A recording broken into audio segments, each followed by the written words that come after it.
Hi friends, ನಿಮ್ಮೆಲ್ಲರಿಗೂ ಕೂಡ ನಿಮ್ಮದೇ ಆಗಿರ್ತಕ್ಕಂಥ ಯೂಟ್ಯೂಬ್ ಚಾನಲ್ ಸ್ಟಡಿ ವಿತ್ ಪರಶುರಾಮ್ಗೆ ಸ್ವಾಗತ ಅಂತ ಹೇಳ್ತಾ ಇಂದಿನ ವಿಡಿಯೋದಲ್ಲಿ ನಾನು second PUC English first test exam ನಡೀತಾ ಇದೆ. ಅದಕ್ಕಾಗಿ ನಾನು ನಿಮಗೆ ಒಂದು ಮಾಡೆಲ್ ಕ್ವಶನ್ ಪೇಪರ್ನ ಕೊಡ್ತಾ ಇದ್ದೀನಿ. Very most important question papers ಇದ್ದಾವೆ. ನನಗೆ ನಿಮಗೆ ಯಾವ ದಿನಾಂಕದಂದು ಯಾವ ವಿಷಯದ ಪರೀಕ್ಷೆ ಇದೆ ಅನ್ನೋದನ್ನು ನೀವುಗಳು ಕಮೆಂಟ್ ಮಾಡಬೇಕು, ಸಬ್ಜೆಕ್ಟು ಮತ್ತು ಡೇಟು. ಅದಕ್ಕಾಗಿ ನಾನು ಏನು ಮಾಡ್ತೀನಿ, ಫಾಸ್ಟಾಗಿ ಅವೇ ವಿಡಿಯೋಗಳನ್ನ ನಿಮಗೆ ಲೈನಪ್ ಕೊಡ್ತೀನಿ. ಇಲ್ಲಿಕ್ಕಿಂತ ಮುಂಚೆ ನಾನು ಕನ್ನಡ ಕ್ವಶನ್ ಪೇಪರ್ ಹಾಕಿದ್ದೆ, ಅದನ್ನು ಕೂಡ ಲೈನಪ್ ಮಾಡಿದ್ದೀನಿ. ಮತ್ತು ಕಮೆಂಟ್ ಬಾಕ್ಸಲ್ಲಿ ಮತ್ತು ಡಿಸ್ಕ್ರಿಪ್ಷನ್ ಬಾಕ್ಸ್ನಲ್ಲಿ ಎಲ್ಲ ಲಿಂಕನ್ನು ಪೇಸ್ಟ್ ಮಾಡ್ತಾ ಹೋಗ್ತೀನಿ. ನೀವುಗಳು ಕೂಡ ಡಿಸ್ಕ್ರಿಪ್ಷನ್ ಬಾಕ್ಸನ್ನು ಚೆಕ್ಔಟ್ ಮಾಡಿ. ಅಲ್ಲಿ ಪ್ರತಿ ವಿಡಿಯೋದ ಲಿಂಕನ್ನು ನಾವು ಎಲ್ಲ ವಿಡಿಯೋಗೂ ಕೂಡ ಅಪ್ಲೋಡ್ ಮಾಡ್ತಾನೆ ಇರ್ತೀವಿ. ಓಕೆ, ಲೈಕ್, ಶೇರ್ ಮತ್ತು ಸಬ್ಸ್ಕ್ರೈಬ್ ಮಾಡೋದನ್ನು ಮಾತ್ರ ಮರೆಯದಿರಿ. ಕಮೆಂಟ್ ಪಕ್ಕ ಹೈಪ್ ಇದೆ, ಹೈಪನ್ನು ಒತ್ತಿ ಅಂತ ಹೇಳ್ತಾ ಸೆಕೆಂಡ್ PUC ಇಂಗ್ಲೀಷ್ನ first test question paper most important. Yes, Romeo refers to dash as a young lady ಅಂತ ಕೇಳಿದ್ದಾರೆ. Answer is Juliet. Second one, everyone who wants to gamble goes to dash in to dear ಅಂತ ಕೇಳಿದ್ದಾರೆ. Monaco is the right answer. The parents can give their dash to their children in the poem by Gibran. Answer is love ಅಂತಕ್ಕಂಥದ್ದು ಇತ್ತು. ಇನ್ನು the king of which country is called a brother monarch in the story to dear ಕೇಳಿದ್ದಾರೆ. Italy ಅಂತ ಇತ್ತು. ಓಕೆನಾ, 2 ಅಂಕದ ಪ್ರಶ್ನೆಗಳನ್ನು ನೋಡೋಣ. Mention any 2 images to which Romeo compares Juliet in the poem Romeo and Juliet ಅಂತ ಕೇಳಿದ್ದಾರೆ. The answer is he compares Juliet to a rich jewel in an Ethiop's ear and a snowy dove trooping with crows ಅಂತ ಇದೆ. Very important ಅದ, ಭಾಳ ಸಲ ಕೇಳಿದ್ದಾರೆ. ಇನ್ನು name of the 2 countries that bordered Monaco ಕೇಳಿದ್ದಾರೆ. Monaco was situated near the borders France and Italy. ಇನ್ನು 7th one, what may parents give and may not give to children according to the profit. The parents may give their love to the children but not their love ಅಂತಕ್ಕದ್ದನ್ನು ಏನು ಮಾಡಬೇಕು, ಬರಿಬೇಕು. ಇನ್ನು 4 ಅಂಕದ ಪ್ರಶ್ನೆ, ಎಲ್ಲ ಸಮ್ರಿ type ಕ್ವಶನ್ಸನ್ನು ಹಾಕಿದ್ದೀವಿ. ನೀವುಗಳು ಕೂಡ ಕೇಳಿದ್ರೆ ಇದಕ್ಕಿಂತ ಮುಂಚೆ ನಾನು ಸಮ್ರಿಯನ್ನು ಕೂಡ ನಿಮ್ಗೆ ಹಾಕಿದ್ದೀನಿ. ಓಕೆ, ಅದನ್ನು ನೋಡ್ಕೊಡ್ರಿ. ಖಂಡಿತವಾಗಿ ನಿಮಗೆ ಸಮ್ರಿಗಳು ಏನಾಗ್ತಾವಪ್ಪ ಅಂದ್ರೆ ವರ್ಕೌಟ್ ಆಗ್ತಾವೆ. ಎಸ್, ಇಲ್ಲಿ ಕ್ವಶನ್ ಕೇಳಿದರು, how is Romeo mesmerised by the beauty of Juliet ಅಂತ ಕೇಳಿದ್ದಾರೆ. Answer, when Romeo saw Juliet for the first time he was struck by her beauty. Romeo initially described Juliet as a source of light. He said that she taught torches to burn bright and she seemed to hang upon the cheek of night. She was compared to a rich jewel in Aethipos' ear. Her beauty was too great for the earth. It was too rich of use. She was like a dove in the field of crows. That is to save when she stood with other women, she outdid others. He addressed her as a younger lady. As Romeo expressed by telling that he would make his hand blessed by touching her hand. He asked himself if his heart loved till then. Before he had seen her, he saw true beauty only that night. Romeo glorified Juliet's beauty by comparing it to a holy shrine. Acknowledging his love with genuine feelings of inspiration, he said that he had watched her place of stand after the dance ended and expressed the inflict feelings ಅಂತ ಬರೆದ್ರೆ ಸಾಕು. ಮುಂದಿನ ಪ್ರಶ್ನೆ, Monaco was called a king toy kingdom, give reasons ಅಂತ ಕೇಳಿದ್ದಾರೆ. Yes, the kingdom of Monaco is the toy kingdom. It is situated near the borders of France and Italy. There are only about 7,000 inhabitants occupying not even an acre, a small land area. But in this toy kingdom there is a real kinglet. He has a palace, courtiers, ministers, a bishop, generals and army. It is an army with only 60 soldiers in all. There are also taxes in this kingdom as elsewhere. A tax on tobacco, wine and spirits and a poll tax. Yet the prince found it hard to feed his courtiers and officials.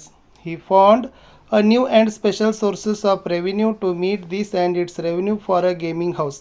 The Prince of Monaco remained with the monopoly of gambling business ಅಂತ ಬರೆದ್ರೆ answer complete ಆಗ್ತದೆ. Next, according to the profit what attitude should parents have towards their children ಅಂತ ಕೇಳಿದ್ದಾರೆ.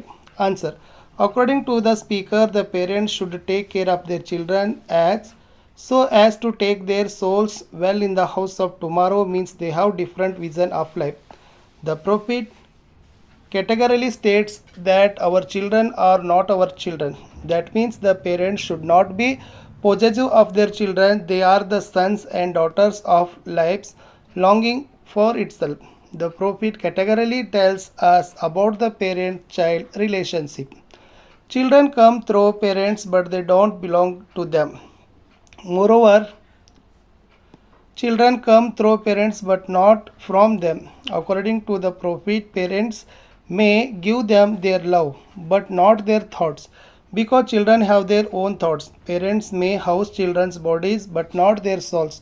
Parents are the bows and children are living arrows are sent forth. The bows are bent, the anchor or ultimately or God so as to make the arrows fly fast and far to reach their target. For a parent, children are a gift to be cherished and nourished, but they have no authority on them. The archer or the god loves both the stable bow and arrow equality ಅಂತಕ್ಕದ್ದನ್ನು ಉತ್ತರದಲ್ಲಿ ಕೊಟ್ಟಿತ್ತು. ಒಂದು passage ಕೊಟ್ಟಿದ್ದೀವಿ, so ನಿಮಗೂ ಕೂಡ passage ಕೊಡ್ಬೋದು ಅಥವಾ rewrite as ಡೈರೆಕ್ಟೆಡನ್ನು ಕೂಡ ಕೊಡ್ತಾರೆ. ಇದು ವೆರಿ ಸಿಂಪಲ್ಲಾಗಿ ಈ ಪ್ಯಾಸೇಜನ್ನು ನೋಡಿ ಕೆಳಗಡೆ 5 ಪ್ರಶ್ನೆಗಳನ್ನು ಕೊಟ್ಟಿತ್ತು. 5 ಪ್ರಶ್ನೆಗಳಿಗೆ ಉತ್ತರವನ್ನು ಬರೀತಕ್ಕದ್ದನ್ನು ಪ್ರಾಕ್ಟೀಸ್ ಮಾಡಿ. ಸೊ ಆಲ್ರೆಡಿ ನಿಮಗೆ ಪ್ಯಾಸೇಜು ಕೂಡ ಗೊತ್ತಿರಬೇಕು. ಇಲ್ಲಿ ಕೊಟ್ಟಿದ್ದೀನಿ ಲಿಂಕರ್ಸ್ ಇದ್ದಾವೆ 4 ಮಾರ್ಕರ್ಸ್ಗೆ. ಓಕೆ, ಸೊ ಫಸ್ಟ್ ಬ್ಲ್ಯಾಂಕಲ್ಲಿ ಬರಬೇಕಾಗಿತ್ತು ಅಲ್ಲಿ. So the answer is as, because ಅಂತಕ್ಕದ್ದನ್ನು ಫಸ್ಟ್ ಬರೀಬೇಕಾಗಿತ್ತು, ಬಿಕಾಸ್. ಓಕೆ, ಸೆಕೆಂಡ್ ಬರೀಬೇಕಾಗಿತ್ತು ಆಫ್ಟರ್ ಇದೆ, ಆಫ್ಟರ್. ಥರ್ಡ್ ಇರೋದು ದೆನ್ ಇದೆ, ಲಾಸ್ಟ್ ಇರೋದು ದಸ್ ಅಂತ ಇದೆ.